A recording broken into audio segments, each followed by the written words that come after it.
नमस्कार विद्यार्थी मित्रांनो. केटेचम महाविद्यालय राज्यशास्त्र विभाग एम ए भाग 2 सेमिस्टर 3 या वर्गासाठी मी प्राध्यापक गणेश सुखदेव रोडे आपणा सर्वांचं स्वागत करतो. विद्यार्थी मित्रांनो, मॉडर्न पॉलिटिकल थॉट या विषयाच्या अंतर्गत पंडित जवाहरलाल नेहरू यांचे आधुनिक राजकीय विचार याविषयी आपण माहिती घेत आहोत. त्यामध्ये मागील भागात आपण पंडित नेहरूंचे क्रांती, त्याचे सिद्धांत आणि पद्धती याविषयी माहिती घेतलेली आहेत. त्यालाच जोडून असलेला पुढचा एक आपल्याला भाग नेहरूंच्या विचारातील पाहावायचा आहे आणि तो म्हणजे पंडित नेहरूंचे युद्ध व शांतता याविषयी असणारे विचार. खरं तर पंडित नेहरूंनी दोन या जागतिक महायुद्धांच्या दरम्यानचं जे रौद्र आणि भयंकर असं रूप पाहिलेलं होतं, त्यावरून तिसऱ्या महायुद्धाच्या संदर्भात आणि त्याच्या परिणामांच्या संदर्भात एक चित्र त्यांच्या मनात रेखाटून त्यांनी आपले युद्ध आणि शांतता याविषयी विचारांची मांडणी केलेली आहे.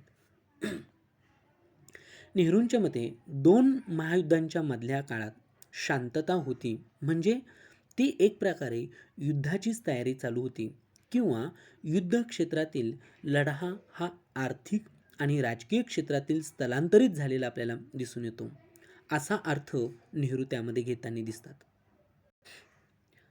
नेहरूंच्या मते जेते आणि जीत किंवा साम्राज्यवादी आणि वसाहतवादी, श्रेष्ठवर्गीय आणि शोषित वर्गीय यांच्यात हा लढा थेट युद्ध पातळीवरच हिंसाचार व फसवणूक या शस्त्रांच्या वापरही तसाच करून तथाकथित शांततेच्या काळातही सुरू असल्याचा दिसतो. शांततेच्या काळात आंतरराष्ट्रीय कायद्याची अपेक्षा, त्याचा करारभंग, त्याची उपेक्षा हे बेधारकपणे सुरू होतं. या अनुभवावरून नेहरूंना असं वाटतं की युद्धातील विजय म्हणजे शांतता प्रस्थापन नव्हे, त्याचप्रमाणे युद्धाच्या प्रश्नांपेक्षा शांततेचे प्रश्न हे अधिकच बिकट असतात, असं नेहरूंचं म्हणणं होतं. युद्धोत्तर काळातही बलाढ्य राष्ट्र सत्तेचाच डाव मांडून असतात आणि त्याला पंडित नेहरू हे वस्तुनिष्ठ राजकारण अशा शब्दप्रयोगाने संबोधतात. याचाच अर्थ नेहरूंना शांततेला सर्वात मोठा धोका तो यामध्ये दिसून येतो. ते असं म्हणतात की वस्तुनिष्ठ राजकारणाला त्यांची हरकत नव्हती, पण त्यांचा आक्षेप हा होता तो असा की तथाकथित वस्तुनिष्ठ राजकारण वर्तमान परिस्थितीच्या सत्य स्वरूपाकडेच कानाडोळा करीत आहेत. दोन गटात जगाची वाटणी होऊन शांततेला आव्हान मिळत आहेत. प्रत्येक देशातील बहुसंख्य लोक शांततेचे भुकेले आहेत, पण इतरांची भीती त्यांची मनं ही कलुषित करून टाकतात. त्यांना निरनिराळ्या पद्धतीनं वागणं भाग पडतं आणि म्हणून प्रथम ही भीती आणि ही घृणा नष्ट केली पाहिजेत व शांततेस पोषक असं वातावरण निर्माण केलं पाहिजेत, असं नेहरू म्हणतात. नेहरूंच्या मते युद्धातून, युद्धसज्जतेतून आणि युद्धाच्या भीतीतून शांतता कधीच उदयाला येऊ शकत नाही, ती कधीच निर्माण करता येऊ शकत नाही. पंडित नेहरूंचा युद्धाला विरोध असण्याचं महत्त्वाचं कारण असं होतं की युद्ध काळात सभ्यतीकरणाच्या प्रक्रिया थांबतात. मानवी मनाच्या जंगली अवस्थेकडे माणूस परत जातो. त्यांची भौतिक अर्जित तशीच राहतात, पण सभ्यतेचा आणि संस्कृतीचा मात्र आत्मनाश, त्याच्या आत्माचा नाश ह्या युद्धामध्ये होतो. तो आत्माच ह्या युद्धामध्ये हरवून बसलेला असतो. नेहरू एका बाजूला क्रांतीचं समर्थन करतात, पण त्या क्रांतीमध्ये नेहरूंना अहिंसक मार्ग त्यांनी स्वीकारलेला दिसतो. क्रांतीची गरज आणि त्याची आवश्यकता, त्याच्या पद्धती, त्याचे सिद्धांत आपण मागील भागात चर्चा केलेली आहेत, पण मात्र क्रांती आणि युद्ध यामध्ये फरक आहेत. नेहरू हे युद्धाला विरोध करतात, कारण नेहरूंच्या मते युद्धामध्ये मानवी सभ्यतेचा आणि संस्कृतीचा आत्मनाश होतो. तिथे मग घृणा, कटुत्व, संघर्ष या गोष्टी प्रत्यक्षात नेहरू म्हणतात की एखाद्या युद्धापेक्षा देखील हानिकारक असतात. आपल्याला दैनंदिन जीवनात अनुभव येतो. दोन गटांच्या भांडणामध्ये, त्यांच्या संघर्षापेक्षा त्यामध्ये असणारा जी कटुता असते, त्यामध्ये जी घृणा असते, हे अत्यंत वाईट असतं. कारण मानव मात्राचे त्यातून अधपतन घडत असतं. लोकांना हताश व संकुचित वृत्तीचे ते करतात. ज्यांच्याबद्दल त्या भावना असतात त्यांना तर त्या अधिकच उपद्रव होतो. आणि म्हणून शीतयुद्धाला कधीकधी विचारसरणींच्या द्वंद्वाचं स्वरूप दिलं जातं. कारण नेहरूंच्या काळामध्ये शीतयुद्धाचा कालखंड होता. लोकशाही विरुद्ध साम्यवाद असं ते चित्र उभं केलं जातं. अमेरिका विरुद्ध रशिया, भांडवलशाही राष्ट्रांची लोकशाही व्यवस्था आणि कम्युनिस्ट साम्यवादी राष्ट्रांचे साम्यवादी व्यवस्था, हे चित्र. आणि पण नेहरूंच्या मते या दोन्हींच्याही पाठीमागे मोठमोठाले लष्करी आणि आर्थिक सामर्थ्य त्याच्या पाठीमागे उभे आहेत. शस्त्रास्त्रांचे काफिले मांडले जातात. तथाकथित ह्या ज्या विचारसरणी आहेत त्या विचारसरणींच्या आधारे लष्करी तह करार केले जातात. नेहरूंच्या मते असे करार नेहमीच आंतरराष्ट्रीय शांततेच्या दृष्टीनं घातक असतात. युद्ध कधीही आणि केव्हाही व्यक्तींना हवी असतात, तर युद्ध काही व्यक्तींसाठी ती हवी असतात. राष्ट्रांना ती युद्ध कधीच नको असतात. मग लष्करी समझोते आणि शस्त्रसंधींना किंमत काय, असं नेहरू सवाल त्यामध्ये प्रश्न उपस्थित करताना दिसतात. नेहरूंच्या मते असे करार शासनांना युद्ध समंजस्य करत असतात. लोकांनाही सतत युद्धाच्या परिभाषेत विचार करण्याला भाग पाडत असतात आणि अहर्निशी युद्धाचा आणि युद्धसज्जतेचा विचार करणं, यालाच नेहरू शीतयुद्ध असं नाव देतात. आणि हे शीतयुद्ध जगाचे पाणीबंद कप्प्यात विभाजन करतं, परस्परांना समजून घेणं तिथे अशक्य करून सोडतं. नेहरूंच्या मते युद्धाच्या खोलवरच्या कारणांचा नेहरू वेध घेण्याचा प्रयत्न करताना दिसतात. त्यांच्या मते युद्ध म्हणजे मानवाच्या आदिम प्रवृत्तींचा सामूहिक आविष्कार आहेत. कितीही विकास झाला व कितीही समाजजीवन संघटित झालं तरी तो आपल्या जंगली स्वभावापासून पूर्णपणे मुक्त होऊ शकत नाही.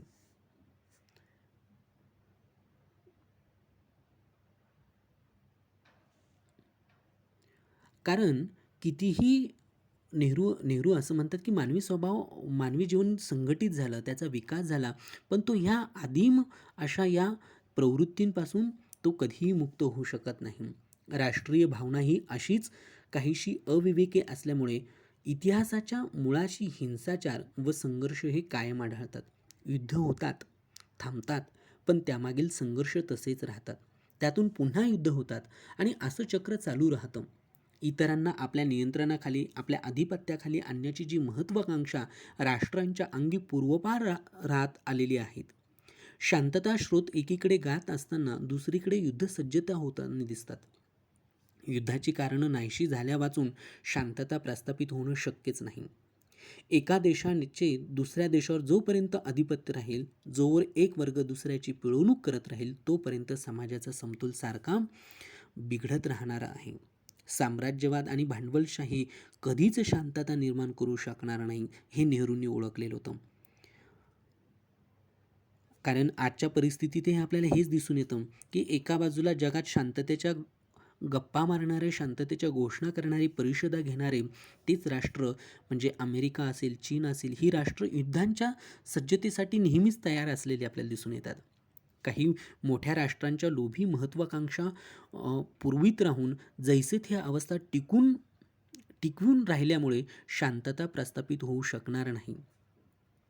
आणि म्हणून नेहरू म्हणतात की जैसे थे मधूनच दृष्टबुद्धी संघर्ष निष्पन्न होतात आणि त्याची परिणती शेवटी ही युद्धामध्ये होते. त्यामुळे ती परिस्थिती सगळीकडून नष्ट झाल्याखेरीज शांतता येणं हे अशक्य आहे. पंडित नेहरूंच्या मते नाझीवाद, फॅसिस्टवाद ह्या इतिहासातील अपघात ठरलेल्या घटना नाही. ते त्याला तसं मानायला तयार नाही.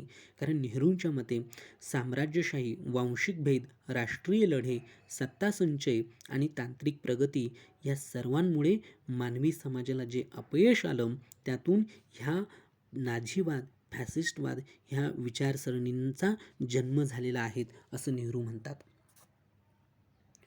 युद्धाच्या कारणांइतकाच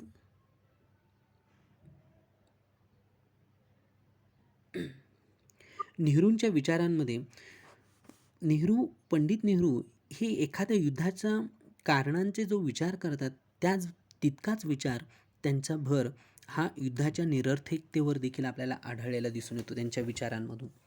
कारण युद्धामुळे पंडित नेहरूंच्या मते जीवित वित्ताची आमाप अशी हानी तर होतेच, पण सत्य आणि मानवतेवरचा जबर असा आघात देखील होतो. केवळ काही माणसं मृत्युमुखी पडतात, एवढंच गंभीर परिणाम युद्धातून होत नाही. आणि तसं पाहता माणसेही मर्त्य असतात, म्हणजे एक ना एक दिवस ते मरणारच असतात. परंतु युद्धाचा याहून असा निर्गुण असा परिणाम म्हणजे त्यातून असत्याचा आणि घृणेचा जाणीवपूर्वक आणि अखंड असा प्रसार होत राहतो. लोकांना तीच सवय लागत असते. युद्धाच्या मानसशास्त्रातून माणसाची पाशवी वृत्ती ही चाळवली जात असते. याची चिंता नेहरूंना वाटत होती. आणि म्हणून युद्धामुळे नैतिक जबाबदारीची भावना नाहीशी होते. सभ्यतेने कष्टपूर्वक बांधलेल्या ह्या ज्या इमले असतात ते कोसळले जातात. युद्धात विजय मिळाल्यास त्या वृत्तीचं समर्थन आणि सातत्य सुरू राहतं. पराजय पदरी पडल्यास हताशपणा आणि सूडबुद्धी त्यातून फोफावते. म्हणजे दोन्ही दृष्टीने युद्ध ही सारखेच अनिष्ट ठरतात. युद्ध माणसांना भ्रष्ट बनवतात. नवनव्या प्रश्नांचे डोंगर रचून त्यांचे भवितव्य अनिश्चित करून टाकतात. यामुळेच नेहरूंना शांततेबद्दल अदम्य अशी कळकळ होती, अतीव आस्था होती. शांततेचा शोध शांततेच्या वाटेने यशस्वी होऊ शकतो याबद्दल त्यांच्या मनामध्ये शंका नव्हती. स्वातंत्र्य संपादनासाठी आणि त्याच्या रक्षणासाठी युद्ध होतच राहतील हे मात्र ते मान्य करतात. त्यांना मान्य होतं. परंतु परावश्यतेचे पाश झुगारून देण्यासाठी व आलेले परचक्र परतवण्यासाठी राष्ट्रांनी आपले लष्करी सामर्थ्य अवश्य वाढवावे असं ते म्हणतात. परंतु तसं करीत असतानाही शांतता आणि वाटाघाटी यावरची आपली नजर त्यांनी ढळून देऊ नयेत असं नेहरूंना वाटतं. अनाक्रमण सामर्थ्याला त्यांची हरकत नव्हती. युद्ध लढवण्यापेक्षा टाळण्याचे प्रयत्न अधिक व्हावेत असं त्यांना वाटतं. त्यामुळे काही टीकाकारांना पंडित नेहरू हे अतिरेकी शांततावादी असंही वाटायला लागतात. परंतु ते तसे नव्हते. संरक्षणाची व पडेल त्या प्रसंगाला तोंड देण्याची तयारी भारताने ठेवावी असं त्यांचं म्हणणं होतं. दृष्ट शक्तींपुढे विनम्र होणं वा शरण जाणं त्यांना अमान्य होतं. फक्त त्यांचे म्हणणं असं होतं की दृष्ट शक्तींशी दोन हात करताना आपणच त्या शक्तींनी झपाटले जाऊ नये. आपली शांतता वृत्ती सोडू नये. विरोधकांशी मैत्रीचा हात पुढं करण्यास मागे पुढे पाहू नये. काही विशिष्ट परिस्थितीत युद्ध करणं अनिवार्य आहे हे नेहरू मान्य करतात. पण यातच ते शांततावादी नव्हते हे सिद्ध होतं. त्यांची असंलग्नतेसंबंधीची मतं ही अन्यत्र असली तरीही या संदर्भात लक्षात घेण्यासारखे असल्याचे दिसून येतात. नेहरूंचा शांतताविषयक दृष्टिकोन हा केवळ युद्धाचा अभाव असा नेतेवाईकच नव्हता, तर तो आंतरराष्ट्रीय सहजीवनातील सक्रिय सहभाग असा इतिवाचकही आपल्याला असल्याचं दिसून येतो. आंतरराष्ट्रीय वादावरील त्यांच्या विचारात या विधानाची साक्ष मिळू शकते. विज्ञान तंत्रज्ञानाचा उपयोग मानवी कल्याणासाठी व्हावा. वाटाघाटींद्वारे प्रश्न सोडवून राष्ट्रात सहकार्य, सांस्कृतिक व वैज्ञानिक संपर्क, सहयोग, व्यापार विनिमयाला उत्तेजना, विचार, अनुभव, माहितींची देवाणघेवाण इत्यादी विषयांवर भर देण्याची पंडित नेहरू शिफारस करतात. शांततेचे क्षेत्र विस्तारण्याचीही त्यांना साधनं वाटतात. लष्करी संघटना, शस्त्रास्त्र स्पर्धा, अण्वस्त्र निर्मिती इत्यादींवर निर्बंध यावेत असं त्यांना मनापासून वाटतं. अनाक्रमण, हस्तक्षेपबंदी, सहकार्य ही लहान मोठ्या सर्व राष्ट्रांनी आपल्या आपल्या परराष्ट्र धोरणाची मूलतत्वे म्हणून स्वीकारावीत असंही नेहरू म्हणतात. छोट्या युद्धांनी तर मोठी युद्ध टाळतात हे तत्वताच त्यांना अमान्य होते. ते म्हणतात, युद्धाचे संकट इतिहास जमा झालेलं नाही. भविष्यातही मानवतेला ते दुःख आणि क्लेश कदाचित सोसावे लागतील. तरी पण शांततेचे शक्तिप्रवाह बलवत्तर आहेत व मानवतेचे मन सावध आहे. शांतताच अंती विजयी होणार आहे अशी माझी ठाम श्रद्धा आहे असं नेहरू त्यांच्या स्वतःच्याच एका वाक्यामध्ये आपल्याला सांगताना दिसून येतात. एकूणच विद्यार्थी मित्रांनो, पंडित जवाहरलाल नेहरू यांचे आधुनिक राजकीय विचार याविषयी आपण चर्चा केलेली आहेत. आणि त्यांच्या संपूर्ण विचारांचा जर आढावा घ्यायचा ठरला तर आपल्याला असं दिसून येतं की पंडित नेहरू हे देशाचे पहिले पंतप्रधान म्हणून आणि त्या नात्याने त्यांनी या देशातील अगदी बाल्यावस्थेत असलेली लोकशाहीचं संगोपन करून नेहरूंनी नेहरूंचं स्थान या देशाच्या इतिहासामध्ये आपल्याला अजरामर झालेलं दिसतं. त्याचप्रमाणे आधुनिक भारतातील राजकीय विचारातही त्यांचं स्थान महत्त्वाचं मानायला हवं. त्यांनी राष्ट्रवादाची धर्मनिरपेक्ष अशी व्याख्या केली. राष्ट्रवादाचा आंतरराष्ट्रवादाशी त्यांनी मेळ घातला. शांततामय सहजीवनाचं सूत्ररूपानं तत्त्वज्ञान त्यांनी पंचशील तत्वाच्या स्वरूपात मांडलं. प्रतिगामी व सांप्रदायिक शक्तींवर कठोर असे प्रहार केले. गांधीवादाला व्यवहार्य स्वरूप त्यांनी प्राप्त करून दिलं. लोकशाही व समाजवाद ह्या दोन संकल्पनांना त्यांचा अन्योन्याशी असलेला संबंध कसा करता येईल हे त्यांनी दाखवून दिलं. उदारमतवादी मार्गांनी क्रांतिकारक परिणाम घडवण्याचे मार्ग त्यांनी सांगितले. राजकीय विचारांच्या क्षेत्रात त्यांनी घातलेली ही भर अत्यंत मोलाची आहे. केवळ भारतातील राजकीय विचारातच नव्हे तर जागतिक राजकीय विचारातही त्यांचं स्थान आपल्याला आढळ असल्याचं दिसतं. लोकशाही समाजवाद ही पंडित नेहरूंच्या विचारांची सतत केंद्रबिंदू राहिलेली संकल्पना सांगते. ते लोकशाहीचे ते निस्सीम असे उपासक होते. व्यक्ती हा त्यांच्या सर्वांगीण चिंतनाचा विषय होता आणि व्यक्तीचा विकास हे लोकशाहीचं साध्य ते मानत होते. त्यांची लोकशाही संकल्पना अत्यंत प्रभावी असे आपल्याला असल्याचे दिसते. समष्टी व व्यक्ती यांच्यातील समतोल राखून नेहरूंनी समाजवादाची व आर्थिक लोकशाहीची संकल्पना मांडलेली दिसते. लोकशाहीचा विकास दारिद्र्य, उपासमार आणि बेकारी ह्या असताना होऊच शकत नाही असा त्यांनी मांडलेला विचार अत्यंत महत्त्वपूर्ण ठरतो. लोकशाहीतील कार्यपद्धती घटनाप्रणीत व शांततामय असावी असा हा त्यांचा आग्रह होता. याच मार्गाने हळूहळू परिवर्तन घडत गेल्यास क्रांतीची अंतिम उद्दिष्ट साध्य होतील. क्रांतीतील अनिष्ट भाग आपोआप वगळला जाईल असं त्यांना वाटतं. काँग्रेसचे एकंदरीत स्वरूप बहुअंशी पारंपरिक व पुनरुज्जीवनवादी होतं. अशावेळी काँग्रेसमध्ये राहून व तिच्या कामकाजात उठावदारपणे भाग घेऊन पंडित नेहरूंनी आधुनिक लोकशाही व समाजवाद ह्या कल्पना वारंवार मांडलेल्या दिसतात. हे लोकशाही समाजवादी चळवळीला निःसंशयपणे उपकारक ठरलेलं दिसतं. समाजवाद ही कल्पना भारताच्या दृष्टीने सर्वस्वी परकीय होती. समाजवादातील नैतिक आव्हान फार तर भारतीय परंपरेतील भूतदयावादी विचारांशी थोडंसं जुळतं मिळत होतं. पण विषमता नष्ट करायची व त्यासाठी सबंध समाजात परिवर्तन किंवा क्रांती घडवून आणायची हा समाजवादाचा आशय भारतीय परंपरेला सर्वस्वी अपरिचित आहे. असं असूनही समाजवाद ही कल्पना ध्येय मानून भारतीय समाजाला सहजासहजी स्वीकारायला लावण्यात पंडित नेहरूंचा मोठा वाटा आपल्याला सांगता येतो. रवींद्रनाथ ठाकूर पंडित नेहरूंबद्दल असं म्हणतात की काही बाबतीत गांधीजींपेक्षा नेहरू हेच आधुनिक भारताचे खरे प्रतिनिधी आहेत.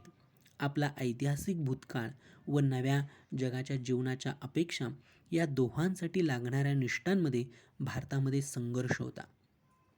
भारत अडचणींनी पिचून गेलेल्यामुळे त्याला स्वतःबद्दल पुरेसा आत्मविश्वास नसताना सुद्धा आधुनिक विज्ञानवृत्तीशिवाय भारताला तरुणोपाय नाही याची जाणीव गांधीजींपेक्षा जवाहरलाल नेहरूंना अधिक झालेली होती. केवळ भारतीय राजकारण हे नेहरूंच्या प्रतिभेला पुरणारे क्षेत्र नव्हतेच, त्यांची झेप ही प्रचंड मोठी होती. विश्वातील मानवमात्राच्या कल्याणाचा त्यांना ध्यास लागलेला होता. ते स्वतः पाश्चात्य संस्कृती व इतर जिवंत संस्कृती यामधील एक पूल व एक भाष्यकार म्हणून आपल्याला राहिलेले दिसून येतात. नुसत्या मुत्सद्द्यांच्या कामगिरीपेक्षा हे एक महत्त्वाचं कार्य त्यांनी पार पाडलं आणि ही कामगिरी राजकारणाच्या क्षेत्राच्या बाहेर राहून एक व्यासंगी विद्यार्थी, लेखकांनी, कवींनी आणि द्रष्टांनी विशेष प्रभावी रीतीने पार पाडलेले दिसून येते. पण नेहरूंनी राजकारणाच्या रंगमंचावरच ही भूमिका आपल्याला वठवलेली दिसते. अशा नेमक्या शब्दात अर्नोल्ड टॉयन्बी यांनी नेहरूंच्या वेगळेपणावर आपल्याला बोट ठेवलेलं दिसून येतं. एकूणच विद्यार्थी मित्रांनो, आधुनिक भारताचे खऱ्या अर्थानं शिल्पकार, आधुनिक राजकीय विचारांचे पुरस्कर्ते म्हणून पंडित जवाहरलाल नेहरू यांच्या विचारांची आपल्याला इथपर्यंत एक सांगोपांग स्वरूपात अशी विस्तृत स्वरूपात चर्चा आपल्याला करता येते.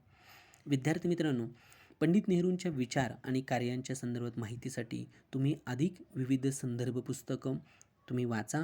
त्यामधनं तुम्हाला नेहरूंच्या विचारांमधील, त्यांच्या कृतींमधील वेगळेपण अधिक खोलवर आपल्याला जाणवेल.